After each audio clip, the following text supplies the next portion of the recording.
கம்மன்னு வந்து இந்த மீன் வந்து சுவையான இந்த மீன் குழம்பு கிராமத்து டைப்பில் இருக்கிற இந்த மீன் குழம்பு வந்து பக்காவாக ரெடி ஆயிடுச்சு.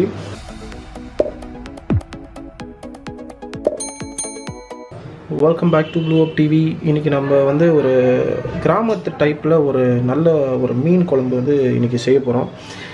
இன்றைக்கி அது செய்கிறதுக்கு வந்து ஒரு சோபனா மேடம் அப்படின்றவங்க வந்திருக்காங்க.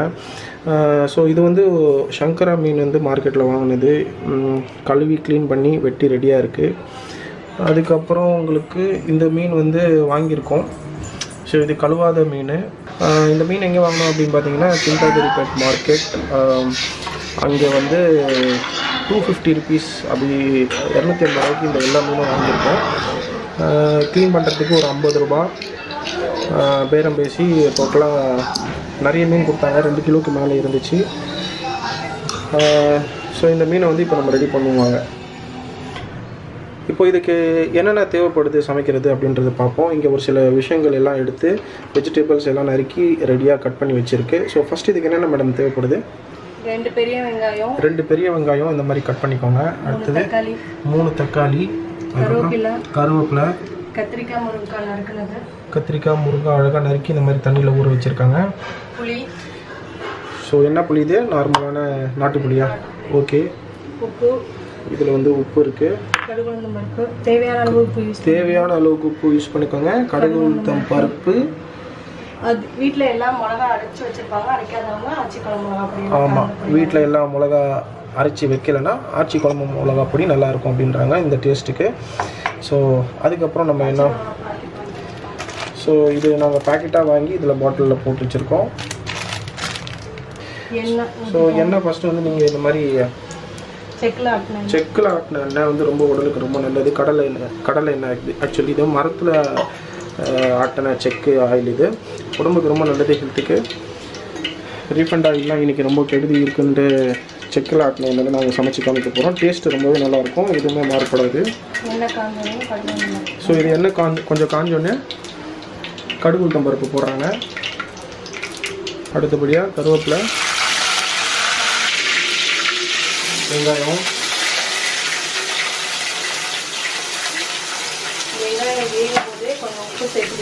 வெங்காயம் வேகும்போது கொஞ்சம் உப்பு சேர்த்துக்கணுமா? வெங்காயம் சீக்கிரமாக வெந்துடும். ஸோ இது கொஞ்ச நேரம் இது போயிட்டுருக்கோம். அதில் 2 பச்சை மிளகா சேர்த்துக்கோங்க. நல்லா ப்ரௌன் கலர் வர வரைக்கும் வதக்கிட்டே இருக்கணும். நல்லா ப்ரௌன் கலர் வர வரைக்கும் வதக்கிட்டே இருங்க. ஸோ இந்த மாதிரி சமையல் குறிப்புகள் உங்களுக்கு அப்பப்போ வேணும்னா நீங்கள் கமெண்ட் பண்ணுங்கள். வேறு நல்ல புது சமையல் வேணும்னா நம்ம சேனலை சப்ஸ்கிரைப் பண்ணி வச்சுக்கோங்க. பக்கத்தில் இருக்கிற பெல் பட்டனை கிளிக் பண்ணிக்கோங்க. ஸோ வீடியோவை லைக் பண்ணி ஷேர் பண்ணுங்கள். இப்போ அடுத்தபடியாக என்ன பண்ணலாம் அப்படின்றத பார்ப்போம். அப்பப்போ கொஞ்சம் நேரத்தில் வதக்கிக்கிட்டே இருங்க. அடுத்து தான் வந்து பார்த்திங்கன்னா இப்போது தக்காளி போடுறாங்க. ஒரு கரெக்டாக ஒரு 1 minute இந்த மாதிரி 1 or 2 minutes ஆனதுக்கப்புறம் தக்காளி ஆட் பண்ணுங்கள். மீன் வந்து ஒரு 5 மீன் நாங்கள் எடுத்து வச்சுருக்கோம். ஸோ இந்த செய்முறைக்காக. ஸோ இந்த மாதிரி கொஞ்சம் நேரத்துக்கு வதக்கிக்கிட்டே இருக்கணும் அப்படின்றாங்க. நல்லா வதங்கிடணும். இந்த மாதிரி கொத்து அடிக்கணுமா?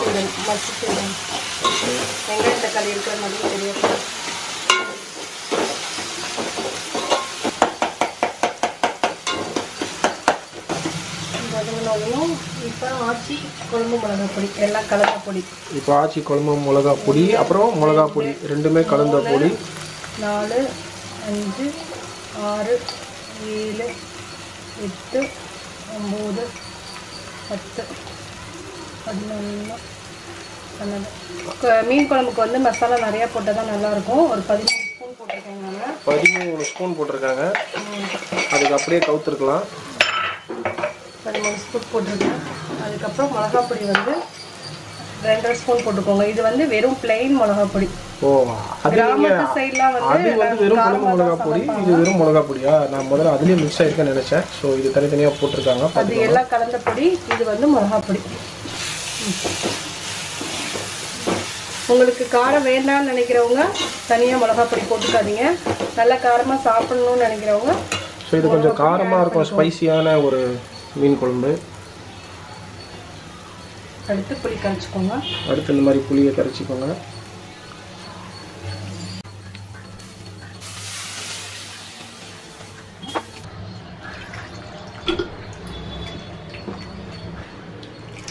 ஸோ இதில் வந்து செக்கில் ஆட்டின அந்த கடலெண்ணெய் போட்டது வந்து ஸ்மெல்லு வந்து ஃப்ராக்ரன்ஸ் வந்து ரொம்ப நல்லாயிருக்கும் இல்லை.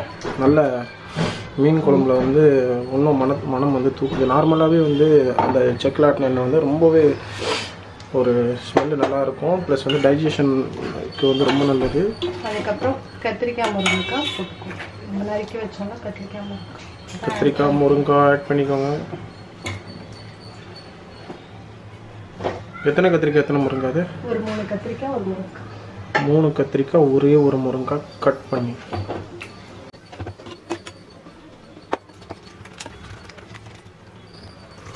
திருப்பி அந்த புளி தண்ணி போடுறாங்க.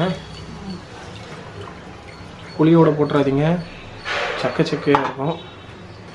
தேவையான அளவு தண்ணி ஊற்றிக்கோங்க. தண்ணி அதுக்கு மேலே கொஞ்சம் ஊற்றிக்கோங்க. உப்பு தேவையான அளவு சேர்த்துக்கோங்க. தேவையான இது எத்தனை இந்த குழம்பு வந்து தேவையான அளவு உப்பு சேர்த்துக்கோங்க. இது ஆக்சுவலி இந்த குழம்பு எத்தனை பேருக்கு? 2 வேளைக்கு வரும். ஒரு 5-6 பேர் சாப்பிடலாம். 5-6 பேர் ஒரு வேளைக்கா? 2 வேளைக்கு சாப்பிடலாம். ஐ திங்க் இப்போ இருக்கிற நார்மலான சின்ன ஃபேமிலிஸ்க்கு இது போதும்னு நினைக்கிறேன். இப்போ இது நல்லா கொதிச்சு எண்ணெய் பிரியணும். பிரிஞ்சோனையும் மீன் எடுத்து போகணும். கொதிச்சு எண்ணெய் பிரியுமா இப்போ? ஆமாம், எண்ணெய் பிரிஞ்சோனையும் நான் உங்களுக்கு காமிக்கிறேன். ஓகே. இப்போ நல்லா கொதிக்கணும். கொதிக்க விட்டு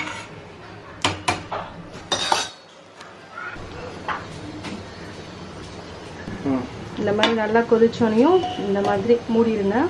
மூடிட்டு ஒரு 5 மினிட்ஸ் கழிச்சு சிம்மில் போட்டுருங்க. ஓகே. 10 நிமிஷம் மூடி வச்சுட்டேன். இப்போ கரெக்டாக 10 நிமிஷம் சிம்மில் வச்சு மூடிட்டேன். சிம்மில் வந்து ஸ்டவ் வச்சு மூடி வச்சு அதுக்கப்புறம் இப்போ இப்படி இந்த மாதிரி பபிள்ஸ் வந்துட்டு எண்ணெயெல்லாம் பிரிஞ்சிருக்கு. எண்ணெய்லாம் பிரிஞ்சிருச்சா? ஓகே. நீங்கள் செப்பரேட் எண்ணெய் இருக்குல்ல. இப்போ வந்து மீன் போடணும்.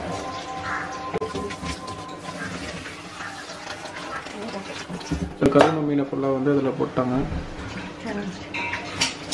காயெல்லாம் கூட வெந்துருச்சு பாருங்கள். நீங்கள் போட்ட கத்திரிக்காய் முருங்கைக்காய்லாம் வெந்துருச்சு. பார்த்துக்கோங்க, எல்லாமே வெந்துருச்சு. இன்னும் வந்து ஒரு 5 மினிட்ஸ் மூடி வச்சுட்டா, சிம்லேயே வச்சு மூடி வச்சுட்டா மீன் வெந்துடும். வெந்தோடனையும் ஸ்டவ் ஆஃப் பண்ணிக்கலாம். மீன் போட்டு ஸோ மீன் போட்டாச்சு. குழம்பு வந்து 5 நிமிஷம் கொதிக்க விட்டாச்சு. 5 நிமிஷம் கொதிக்க விட்டதுக்கப்புறம் சூப்பராக ரெடி ஆயிடுச்சு. ஓகே. ஸோ இப்போ வந்து கம்மன்னு வந்து இந்த மீன் வந்து சுவையான இந்த மீன் குழம்பு கிராமத்து டைப்பில் இருக்கிற இந்த மீன் குழம்பு வந்து பக்காவாக ரெடி ஆயிடுச்சு. So this is ready to serve. ஃபைனலாக எடுத்து இப்போ நம்ம சாதத்தில் வந்து வச்சு சாப்பிட வேண்டியதான். இது கூட நீங்கள் வறுத்த மீனை வச்சு சாப்பிட்லாம். வறுத்த மீன் வந்து நெக்ஸ்ட் டைம் வந்து நெக்ஸ்ட் வீடியோவில் மேபி வேறு மீனோட எப்படி நான் ஒரு சூப்பராக ஒரு மீன் வறுத்து காமிக்கிற வீடியோ வந்து நெக்ஸ்ட் வரும். ஸோ இந்த வீடியோ வந்து உங்களுக்கு பிடிச்சிருந்தா லைக் பண்ணுங்கள், ஷேர் பண்ணுங்கள், கமெண்ட் பண்ணுங்கள். கண்டிப்பாக சப்ஸ்கிரைப் பண்ண மறந்துடாதீங்க. ஸோ இந்த மாதிரி நிறைய குக்கிங் வீடியோஸ், பியூட்டி டிப்ஸ் எல்லாமே வரும்.